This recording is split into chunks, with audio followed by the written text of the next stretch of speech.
Kelly Osbourne and her Slipknot member boyfriend Sid Wilson had a big blowout over their baby's last name. The mother shared the story during an episode of the Osbournes podcast uploaded on February 20th. "Okay, this is personal, and I didn't expect to ever talk about this," she told her parents Ozzy and Sharon Osbourne.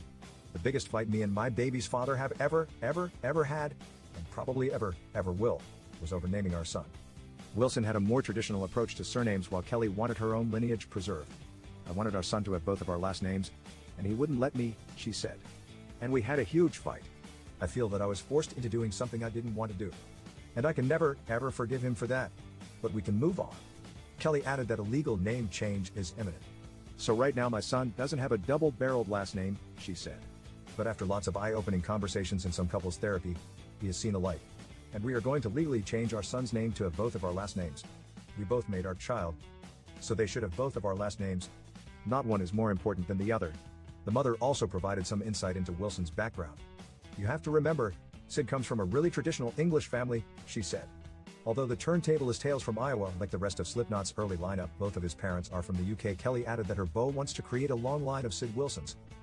"Because it goes Sid's dad, then Sid, and now our son," she said. "But Sid told me that his grandfather had the same name. But he didn't. His grandfather's name was Fred. So why is my son 4? My son should be 3. Sharon sided with Kelly and said that patronymic naming customs are a very dated thing. The Osbournes have been making their family drama a public spectacle for decades. Kelly and her parents starred in a self-titled MTV reality show that aired from 2002 to 2005. In 2009, Ozzy admitted that he was stoned during the entire filming of the show, the Daily Record reported. That's why he won't re-watch it. The 75-year-old metal legend knows his days are numbered, which is why he's returned to his native Birmingham. Earlier this year, Sharon announced that Ozzy plans to play 2 farewell shows in the city.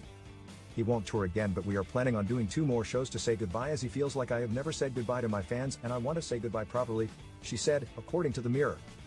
"We will do it in Aston Villa, where Ozzy is from," Sharon added.